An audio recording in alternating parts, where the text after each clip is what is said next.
Hello, and welcome to the Trans Agenda, a podcast by TransClinique. I'm your host, Nico, and I'm a trans man, and my pronouns are he and they. Every Thursday at 6 p.m. Pacific Standard Time, we'll be right here talking about the Trans Agenda. In this podcast, we'll delve into the unique challenges and experiences of trans folks, highlighting the voices of those who have lived it themselves. We'll explore issues such as navigating medical and legal systems, finding acceptance within family and community, and combating discrimination and violence. Our guests will share their personal stories and expertise, providing valuable insights and perspectives on this often misunderstood aspect of the human experience. Join us as we strive to educate, inform, and advocate for trans rights and visibility. Yay. All right. Welcome to the Trans Agenda. Yay. This is MeatFlap. MeatFlap, if you want to introduce yourself. Hi, I am MeatFlap. I'm 35. I use he, they pronouns. I'm a drag king. I'm an Aries sun, a Pisces moon, Aquarius rising. And I'm trans as fuck. Yeah, we covered all the essentials. I love that. So, if you want to tell us a little bit more about, obviously this is the Trans Agenda. What do you identify as? Tell us a little bit more about you. I am a trans mask, non-binary person. So on that spectrum, I'm sort of here, closer to man than anything else, I guess. I realized I was non-binary after I become a performer. Mm-hmm. And that was really, drag really helped me a lot to kind of figure out that I'm not a woman. Mm-hmm. I started, with TransClinique almost a year ago. I've been on T. It's been really wonderful. I have loved how my life and myself has been blossoming. Yeah, so tell us a little bit more about, because we actually haven't had, even though this is brought to you by TransClinique, we actually haven't had a patient yet. So I'm thank you for sharing that. And I'm also curious, how has your experience been? What was the process like? Walk us through it a little bit. Yeah, so I think it was around the holidays, maybe in 2021, 22. 2021. I did a fundraiser with TransClinique. And so I met Sam and Dr. Alexis and, really thought they were great. I thought what they were doing was great. So I kept doing more fundraisers with them. Mm-hmm. And I had always been maybe I shouldn't, do hormones, and maybe that's not the right thing for me. I should just love my body how it is. And I kind of I internalized a lot of things in a weird way and kind of made excuses as to why I wasn't really deserving of going that route, which it's not for everyone, and that's okay. You don't have to do that to be trans. But a friend of mine who also had a similar thought process was just kind of it's okay if I want to do this. And I was like, wow, that is true. And I started talking with Sam, and he was like, you should do it with us. And so I was like, okay. And I talked to Dr. Alexis. We had a chat on Zoom. We talked about, what my goals were, what I was looking for in, HRT and just my trans journey in general. And that was really great. And then I got my prescription right away. Well, it took a while to get, but the actual prescription itself, that whole process was really great. And yeah, it's been pretty seamless for the most part. The only issues that, I have run into have been with pharmacies and all that kind of stuff. But yeah, my pharmacy still doesn't understand what's going on with me. They have my so I still have my legal name as my dead name, and they have like my chosen name in parentheses, but Oh. they just can't figure it out. Like they just can't, they don't know what they're doing. Yeah. And so every time I go there, depending on my mood, I'm like, you know, and I can be a bit of a diva. So I'm like, okay, come on, really? You know, like, like, you know, so I'm getting testosterone. Like, I think we know what's going on here. Well, and that's like what's been so interesting about like my process with the pharmacies has been like, at a CVS, I, you know, needed a syringe and they didn't give me any, and I had to go back to I called the pharmacy and was like, hey, like, I don't have a syringe to take my new medication. Like, can I come get one? And the pharmacist was like, what size do you need? And I was like, I'm not sure. And she laughed at me, which was like, I don't know. Like, you don't want to be laughed at. Like, I need help. Like, I don't know. Yeah. It was like literally my first time I was going to take it. And then I've had them, you know, CVS was like really had an issue with this. They were like, well, like, we can't just like give you a syringe. I'm like, okay. So I had Dr. Alexis like put that on my prescription and they still didn't want to do it.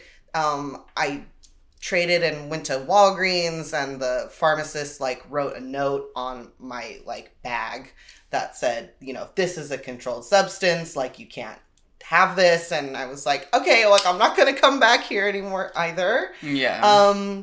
So it's been a really weird journey with like storefront pharmacies, but I just switched to Alto, and that has been so great. A guy came on a bike and brought me my medicine and then pulled out a joint and lit it and drove off into the night, and it was really great. I think that's my fantasy. It was so awesome. I think that's like, that's what I dream about. Like, it was so cool. Here like, you go. California. Wispy in the, you know. It's so great. San Francisco is so great. Yeah. And it's really important to have, you know, that accessibility to make it easier. Yeah. Especially because it's so hard, like you were saying, figuring out, do I want to go on T? Do I want this or that? Whatever. It's really hard because you're also figuring out your identity. So you don't really need to, like, that shouldn't be the issue. Jumping through those hoops shouldn't be the issue. It should just be like you self-searching and whatever that looks like for you. Yeah, I'm not going to endorse. But anyway, so, you know, the first time I had ever heard of you was as a drag king with a huge dick. So I have lots of huge dicks. I would love to talk about that. My huge dicks, sure. Tell me, so when did you start drag? I think it was like 8 years ago now. And I had been doing burlesque as like, I had like a femme persona. And at a show I was doing, I met Lee Crow and Ruby Vixen. They were both in the show. It was my first time meeting Lee Crow at the bar. And, you know, we like did the show together, and I saw Lee perform. And that was the first time I'd ever seen a drag king. And I was just like, oh my God, like, this is actually what I want to do. Like, I thought this, like, femme persona was, like, the thing, but actually, like, I really want to do this. And so, like, I went home. I sort of got into drag. Like, it looked really bad. It looked bad for a long term. Still does sometimes. And I just thought about, like, who the male, like, artists were that I really resonated with. And I was always a big fan of Meatloaf. And so I was like, how can I make that sound dirty? Because that's kind of who I am. And so I was like, MeatFlap, that's great. And it stuck. Yeah. The story behind. Wow. When I knew who you were, I never thought I'd be interviewing you on a trans podcast. Asking you about how you got your name that's about your dick. Like, I just didn't think that would happen. So that's dream fulfilled. Thank you. Oh, anytime. Yeah, so, you know, so I had Vera on the podcast, and we were talking a little bit about drag kings and kind of what's going on, this, like, movement of trying to get drag kings booked more and the misconceptions. And I think you're the perfect person to talk to that about. If you could tell us a little bit about, like, what do you say to people who don't book drag kings? Okay, so I actually haven't done this yet because I think I did scare some people into booking kings more. But I did make this promise, and it is a promise, so I will follow up on it. So if there are any shows, especially in the Bay Area, that aren't booking kings, prepare yourself. But I made this sort of like promise that like I was just going to start showing up to drag shows that didn't have any kings booked in them. And dress in some kind of horrible drag, probably my baby drag, yes. Like diaper, like that's fucking bottle, and just show up and totally ruin the vibe of their show. I love that. And threaten to just keep doing that until they book kings. But the Bay Area is pretty great, and for the most part, like most producers are booking at least one king. Mm-hmm. Well, I think that's a recent thing too. Yeah. You know, and I wonder like. Me as a person, like, I love doing things like that, where you just showed up to, when I lived in a small town, that's what I did all the time. You dressed as a baby? Not as a baby, but there were a lot of, you know, they called me, like, Lady Gaga girl, and I would, like, show up with, like, cans in my hair, and I'd be like, what? You know? It was like, so, you know, things like that. I love it, but, you know, I'm always thinking about why. Why does that happen? How can we fix it? You know, so what is your take on, like, why is that a thing where kings are getting booked less? Like, what is the cultural factors that go into that? So my like biggest thing with that has always been that it comes back to misogyny. And even though like not all drag kings are women, clearly, but I think a lot of that idea and that mindset is really rooted in misogyny. And it's unfortunate because, you know, there are so many like really talented kings. Like, I mean, yeah, your Veras, your Hota Mercuries, but there are so many more drag kings now than I feel like there has been in a while here in the Bay Area. I'm sure the only other time might have been in like the 80s and 90s when there were a lot more dykes here. But there is definitely that sense of they're not as good as drag queens.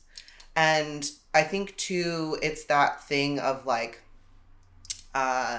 feminine presentation in like any form, be that like a drag queen or just like a hot femme. Like people love to consume that. People, and who doesn't? Like there's so much beauty in femininity. But people... We don't consume masculinity in the same way. Yeah, there's less of an appreciation of masculinity, which I also can understand. But masculinity is like really beautiful too. Yeah, and, you know, in essence, yeah. But you know, like it's one of those things where it's like for so long it was like mostly like we had to create like our own spaces. And redefine masculinity as well. Yeah.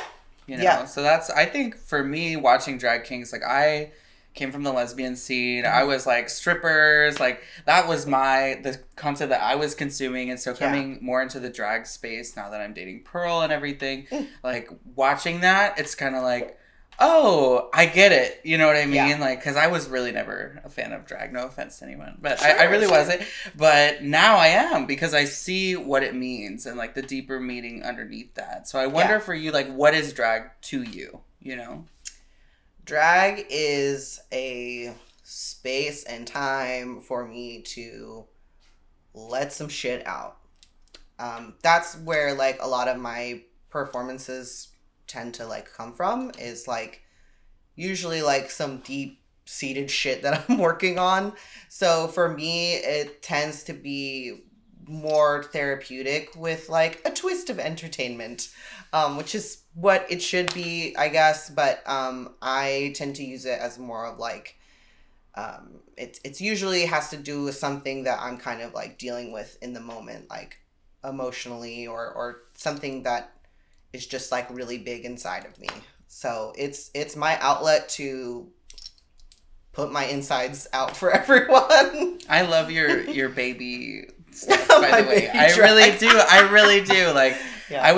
You should have seen me. I was just watching that number at Oasis, like. Oh, at the Princx Pageant? Yeah. Oh. I was like, the whole time I was like, but MeatFlap though.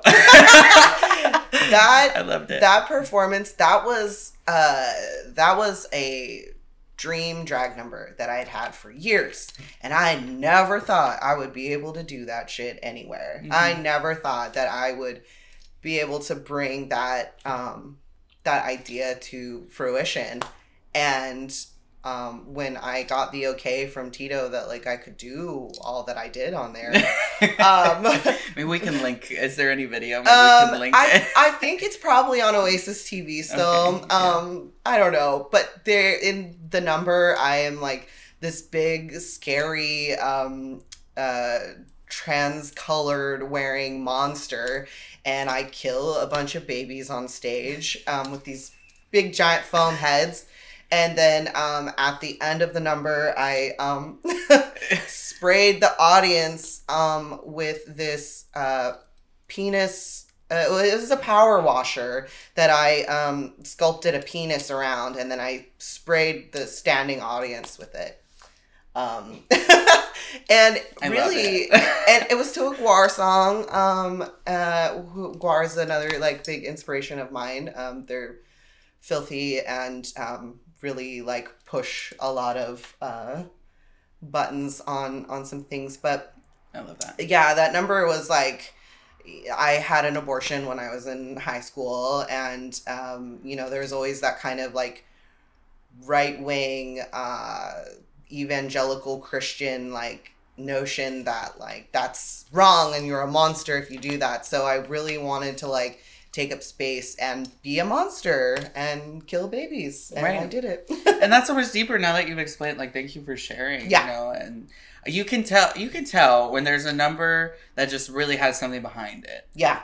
That's just really powerful. You're carrying a really, like, a lot of emotion. You can see it in the way you perform and the concepts of the number. So yeah, thanks for sharing. Oh, of course. My dreams are coming true today.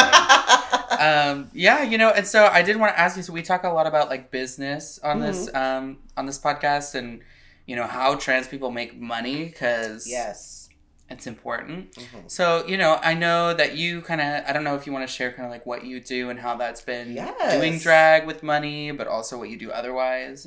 So pre-pandemic I always worked in restaurants, nightclubs, nightlife kind of spaces. That was my main, that and drag. That's how I made money.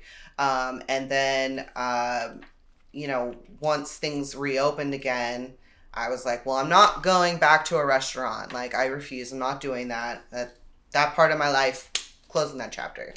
And, I was just doing drag for like, I don't know, at least like the first 6 months, I think that things were reopened. And I won the San Francisco Drag King contest and was like, yay! And then the next day, I tested positive for COVID. And being only a performer, that screwed me so bad financially. And it put me in a super bad position. And I was really scared. I felt really alone. I was super broke. And I didn't really know what to do. And I was like, I don't want to be in this position anymore. I don't want this to be my story anymore. I want to be successful and stable at something that brings a little more meaning to me and my life, other than like, here's your coffee, which there's nothing wrong with doing that at all. But I decided that I was like, I don't want to leave San Francisco again. What's the most realistic thing that I could do? Right. Tech. Yeah. I don't know how to use a computer, though. So how am I going to infiltrate the tech industry with my skills, which I think are great, but they're not like the clackety-clack kind of skills. So it took me like 3 months, I think. I just kept applying for different receptionist gigs at tech companies.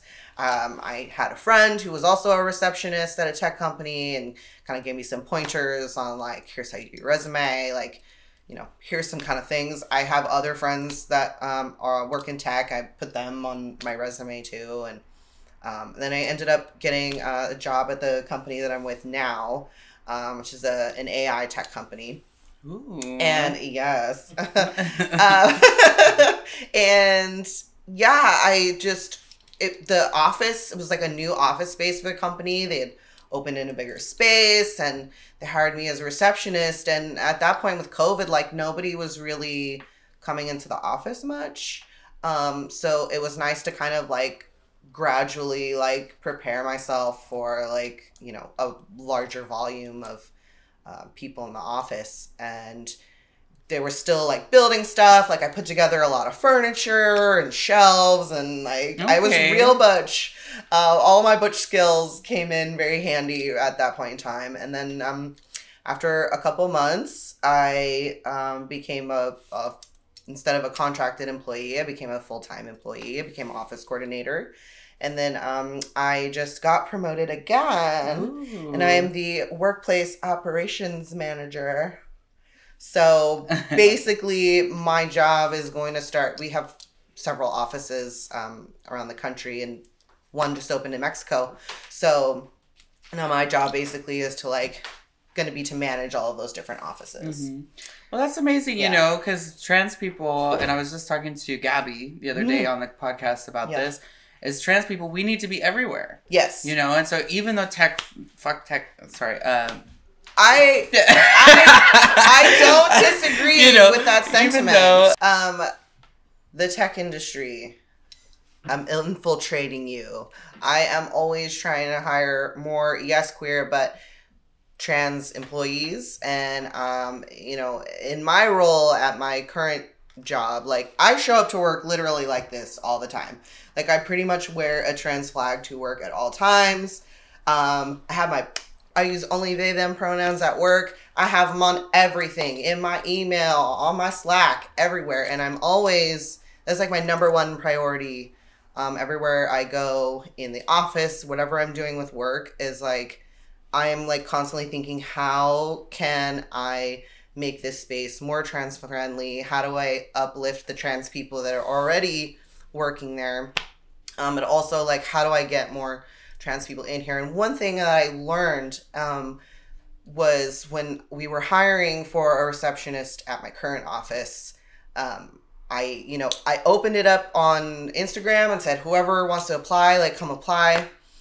And people, we gotta teach our trans people a little bit more with resume building and like how to do Zoom interviews and stuff like that. Which I am so down to like help people with, because if someone of my very limited skills can sort of make that happen, like I think I can make that happen with anyone. But that was definitely one thing that I really noticed with a lot of the applicants I was getting, was that like, you know, there's a certain way that industry standard, there's a certain way you have to like talk to these people sometimes, and I myself am figuring this out in how do I get what I want and what I think the company wants, and you know what employees kind of deserve, all employees, not just like cis hetero ones, but like how do we get everyone to like get their needs met here. And that's been really interesting to navigate because... Yeah, I mean, you know, I deal with it all the time as a producer. You know, people don't just give you money to put their logos in. Like, it's so much more complicated than that. Like, you have to really speak that language. And it's very gatekept. It's like a secret language, and that's how it is. And I'm always happy to teach other people how to speak that language, you know, especially trans people. But yeah, there's definitely... It is what it is. I don't agree with it, but that's where we're living right now. Yeah. So I'm all about infiltration. Yeah. Exactly. Well, anyway, thank you so much for coming to the podcast today. Like, we've talked about so many different things. But I do like to ask all of our guests one question, which is, what is your trans agenda? My trans agenda is to help as many trans people with whatever they need in their life, but that number one trans person being myself. I need to take care of myself. I need to uplift myself. I need to get myself situated and good so that I can help other trans people do the same for themselves. So that's my trans agenda. Yeah. I love it. I need that. I am 35. I need to take care of myself. Yeah. And you do too. Yeah. Like, it's the very... way you said that to me, you do too. Yeah. Yeah, definitely. I do. All right. Well, thank you for tuning in. Thank you. Thanks for having me. Trans individuals face unique challenges every day. From accessing healthcare to navigating legal systems, it is crucial that we work towards creating a society that is inclusive and supportive of people of all gender identities. This means advocating for policies and practices that prioritize the health and well-being of trans individuals, as well as challenging discriminatory attitudes and behaviors where they exist. By coming together to support and uplift trans voices, we can create a brighter and more equitable future for everyone. Thank you for listening, and let us continue to work towards a world where trans individuals can thrive. Follow us on all social media platforms at TransClinique, and don't forget to like this video and hit the subscribe button.